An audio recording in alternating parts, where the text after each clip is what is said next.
Hey everybody, Ben Goessling and Andrew Krammer from the Star Tribune. We just finished up the first Vikings open practice of training camp, but we're more here today to talk about a guy who didn't practice today. Josh Metellus gets a 3-year contract extension worth $36 million, including $25 million guaranteed. A deal, Andrew, that we thought was coming. Seemed like it was going to be imminent here, but he gets it done, and he's going to be a big part of this Vikings defense for a long time. Yeah, this was a guy who obviously ingratiated himself right away to Brian Flores so quickly. The deal that he outplayed was the one that he signed just before Brian Flores' first season as coordinator. He goes on to be this full-time defender. Ben, you and I on the Access Vikings podcast have talked ad nauseum about how Josh Metellus was not expecting the role. 2,000 defensive snaps over the last 2 years, and he keeps repeating that to a point that I'm sure it was a point at the negotiating table of saying, I play so much for you and so much for this defense.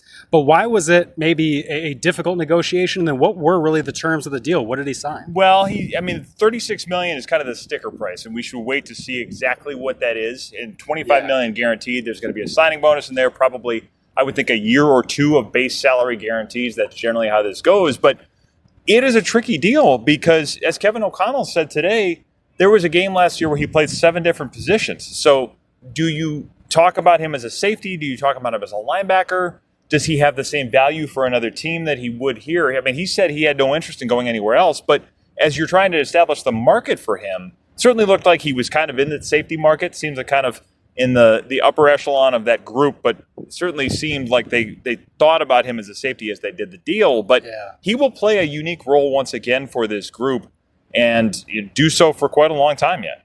Yeah, it's at least the sticker price you mentioned, $12 million per year for Josh. Fans will remember Cam Bynum got $15 million per year on the open market with Indianapolis.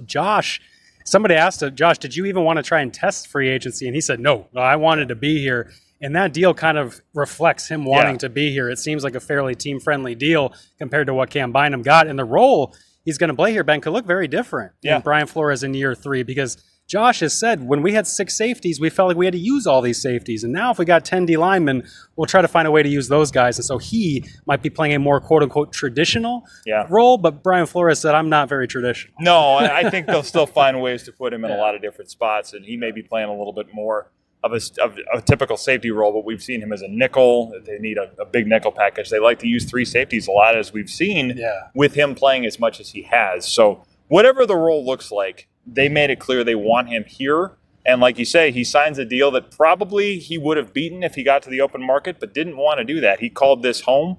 He said this is where he wants to play the rest of his career. As he said today, Minnesota, I'm here, baby. So he is in fact here through the 2028 season, and we will see how the Vikings use him as we go forward this year. But Josh Metellus, a big integral part of this defense, gets locked up with a big deal on the first day of Vikings open practices. We'll have plenty of coverage for you throughout training camp from Andrew, Emily Leiker, Mark Craig, and myself. So make sure you check out all of our work at StarTribune.com and watch the Access Vikings podcast, the newsletter, all the things. We have them all for you. So thanks for watching. Have a great rest of your weekend, and we'll talk to you when we're back here Monday.